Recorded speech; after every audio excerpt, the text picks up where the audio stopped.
student. Now today we will continue the same chapter, chapter number 10, and today's topic is effects of colonialism on crafts and industries. Products from Indian crafts and industries flourished both in the international and Indian markets. Why they were flourished? Because they had great quality.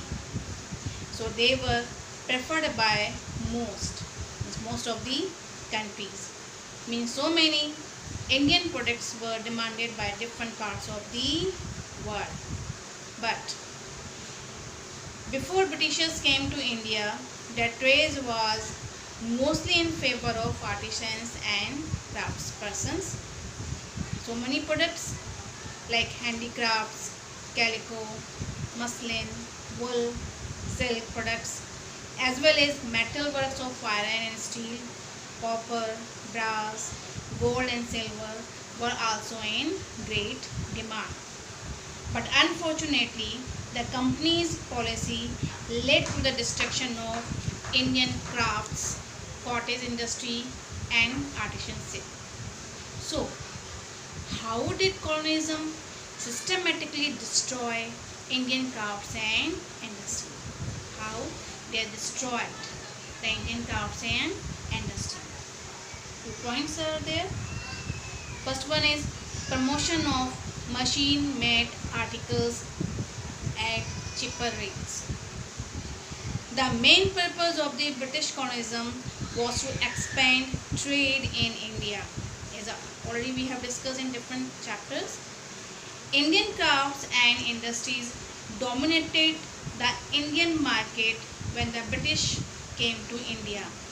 But the disadvantages of the Indian crafts was that they were handmade and were time consuming.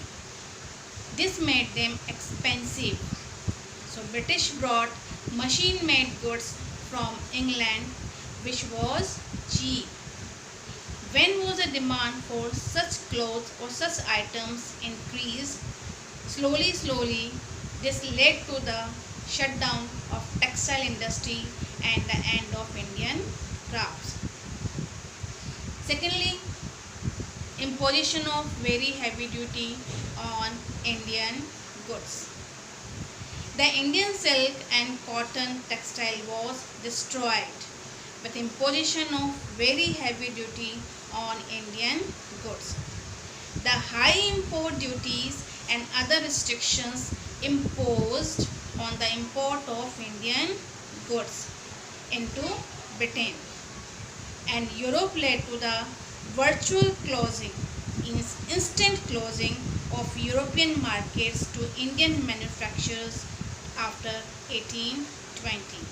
So that is the again main reason, that is very heavy duty on Indian goods. Now third, decrease in princely patronage. Princely patronage means support from prince of royal family, and that was also reduced. Next, change in the British trade policy forced the Indian craftsmen and artisans to give up their traditional livelihood. The East India Company in Bengal, especially in Bengal, forcing them to sell their goods below the market price. Can we imagine? They were forced by the Britishers to sell their goods below the market price and to hire their service below the prevailing wages, compelled a large number of them to give up their traditional livelihood. Last, the Industrial Revolution.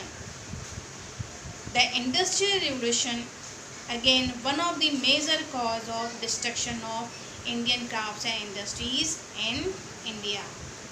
The Industrial Revolution in Britain and other European countries was also responsible for de-industrialization of India.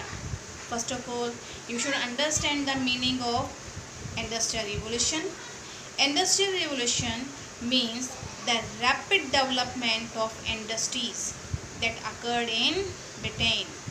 It was characterized by the growth of factories, means number of factories were increased in at that time, and the mass production of manufactured goods.